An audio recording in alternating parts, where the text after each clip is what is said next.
విలాపవాక్యములు 2వ అధ్యాయము. ప్రభువు కోపపడి సీయోను కుమార్తెను మేఘముతో కప్పియున్నాడు.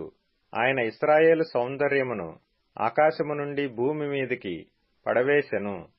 కోపదినమందు ఆయన తన పాదపీఠమును జ్ఞాపకము చేసుకొనకపోయెను. ఒకటియూ విడువక ప్రభువు యాకోబు నివాస స్థలములన్నిటినీ నాశనము చేసియున్నాడు. మహోగ్రుడై యూదా కుమార్తె కోటలను పడగొట్టియున్నాడు. వాటిని నేలకు కూల్చివేసియున్నాడు. ఆ రాజ్యమును దాని అధిపతులను ఆయన అపవిత్రపరచియున్నాడు. కోపావేశుడై ఇశ్రాయేలీలకున్న ప్రతి శృంగమును ఆయన విరుగగొట్టియున్నాడు. శత్రువులుండగా తన కుడిచెయ్యి ఆయన వెనుకకు తీసియున్నాడు. నఖముఖాల దహించు అగ్నిజ్వాలలు కాల్చునట్లు ఆయన యాకోబును కాల్చివేసియున్నాడు. శత్రువుల వలె ఆయన విల్లెక్కు పెట్టి విరోధి వలె కుడిచెయ్యి చాపియున్నాడు. కంటికి అందమైన వస్తువులనన్నిటినీ నాశనము చేసియున్నాడు. అగ్ని కురియునట్లుగా ఆయన తన ఉగ్రతను సీయోను కుమార్తె గుడారముల మీద కుమ్మరించియున్నాడు. ప్రభువు శత్రువాయెను. ఆయన ఇశ్రాయేలును నిర్మూలము చేసియున్నాడు. దాని నగరులన్నిటినీ నాశనము చేసియున్నాడు. దాని కోటలను పాడు చేసియున్నాడు. యూదా కుమారికి అధిక దుఃఖ ప్రలాపములను ఆయన కలుగజేసియున్నాడు. ఒకడు తోటను కొట్టివేయునట్లు తన ఆవరణమును ఆయన క్రూరముగా కొట్టివేసియున్నాడు. తన సమాజ స్థలమును నాశనము చేసియున్నాడు. యెహోవా సీయోనులో నియామక కాలము విశ్రాంతి దినము మరువబడునట్లు చేసియున్నాడు. కోపావేశుడై రాజును యాజకుని త్రోసివేసియున్నాడు. ప్రభువు తన బలిపీఠము విడనాడెను. తన పరిశుద్ధ స్థలమునందు అసహ్యించుకొనెను. దాని నగరుల ప్రాకారములను శత్రువుల చేతికి అప్పగించెను. వారు నియామక కాలమున జనులు చేయునట్లు యెహోవా మందిరమందు ఉత్సాహధ్వని చేసిరి. సీయోను కుమారి యొక్క ప్రాకారములను పాడు చేయుటకు యెహోవా ఉద్దేశించెను.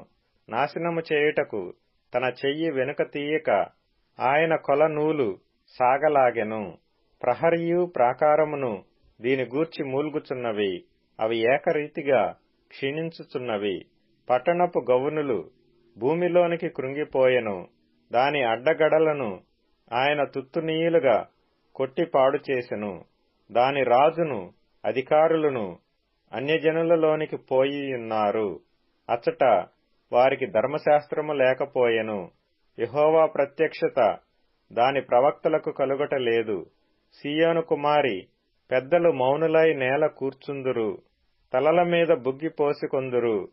గోనెపట్ట కట్టుకొందురు. యెరూషలేము కన్యకలు నేల మట్టుకు తల వంచుకొందురు. నా జనుల కుమారికి కలిగిన నాశనము చూడగా నా కన్నులు కన్నీటి చేత క్షీణించుచున్నవి. నా యంతరంగము క్షోభిల్లుచున్నది. నా కాలేజము నేల మీద ఒలుకుచున్నది. శిశువులను చంటి బిడ్డలను పట్టణపు వీధులలో మూర్ఛిల్లెదరు. గాయముందిన వారై పట్టణపు వీధులలో మూర్ఛిల్లుచు తల్లుల రొమ్ము నానుకొని అన్నము ద్రాక్షారసము ఏది అని తమ తల్లుల నడుగుచు ప్రాణము విడిచెదరు. యెరూషలేము కుమారి, ఎట్టి మాటల చేత నిన్ను హెచ్చరించుదును? దేనితో నిన్ను సాటి చేయుదును? సీయోను కుమారి కన్యక, నిన్ను ఓదార్చుటకు దేనితో నిన్ను పోల్చుదును? నీకు కలిగిన నాశనము సముద్రమంత గొప్పది. నిన్ను స్వస్థపరచగలవాడెవడు? నీ ప్రవక్తలు నిరర్ధకమైన వ్యర్థ దర్శనములు చూచియున్నారు. నీవు చెరలోనికి పోకుండా తప్పించుటకై వారు నీ దోషములను నీకు వెల్లడి చేయలేదు. వారు వ్యర్థమైన ఉపదేశములు పొందినవారైరి. త్రోవ తప్పించు దర్శనములు చూచినవారైరి. త్రోవను వెళ్లువారందరూ నిన్ను చూచి చప్పట్లు కొట్టెదరు.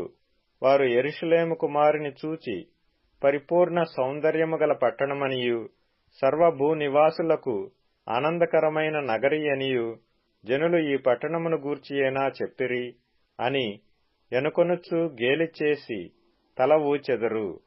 నీ శత్రువులందరూ నిన్ను చూచి నోరు తెరచెదరు. వారు ఎగతాళి చేసి పండ్లు కొరుకుచు దాని మృంగివేసియున్నాము, ఇదే గదా మనము కనిపెట్టిన దినము, అది తటస్థించెను, దాని మనము చూచియున్నాము అని అనుకొనెదరు. యెహోవా తాను యోచించిన కార్యము ముగించియున్నాడు. పూర్వదినములలో తాను విధించినది ఆయన నెరవేర్చియున్నాడు. శేషము లేకుండా నిన్ను పాడుచేసియున్నాడు. నిన్ను బట్టి శత్రువులు సంతోషించున్నట్లు చేసియున్నాడు. నీ పగవారి శృంగమును హెచ్చించియున్నాడు. జనులు హృదయపూర్వకముగా యెహోవాకు మొర్రపెట్టుదురు. సీయోను కుమారి ప్రాకారమా, నదీ ప్రవాహము వలె దివారాత్రము కన్నీరు పారనిమ్ము. విరామము కలుగనీయకుము. నీ కంటి పాపను విశ్రమింపనీయకుము. నీవు లేచి రేయి మొదటి జామున మొర్రపెట్టుము. నీళ్లు కుమ్మరించున్నట్లు ప్రభువు సన్నిధిని నీ హృదయమును కుమ్మరించుము. నీ పసిపిల్లల ప్రాణము కొరకు నీ చేతులను ఆయన తట్టు ఎత్తుము. ప్రతి వీధి మొగను ఆకలిగొని వారు మూర్ఛిల్లుచున్నారు. నీవు ఎవని ఎడల ఈ ప్రకారము చేసితివో యెహోవా దృష్టించి చూడుము. తమ గర్భఫలమును తాము ఎత్తుకొని ఆడించిన పసి పిల్లలను స్త్రీలు భక్షించుట తగునా? యాజకుడును ప్రవక్తయు ప్రభువు యొక్క పరిశుద్ధాలయమునందు హతులొగట తగునా? యవనుడును వృద్ధుడును వీధులలో నేలను పడియున్నారు. నా కన్యకలును నా యవనులను ఖడ్గము చేత కూలియున్నారు. నీ ఉగ్రత దినమున నీవు వారిని హతము చేసితివి. దయ తలచక వారినందరినీ వధించితివి. ఉత్సవ దినమున జనులు వచ్చునట్లుగా నలుదిశల నుండి నీవు నా మీదికి భయోత్పాతములను రప్పించితివి. యెహోవా ఉగ్రత దినమున ఎవడనూ తప్పించుకొనలేకపోయెను. శేషమేమియూ నిలువకపోయెను. నేను చేతులలో ఆడించి సాకిన వారిని శత్రువులు హరించివేసియున్నారు.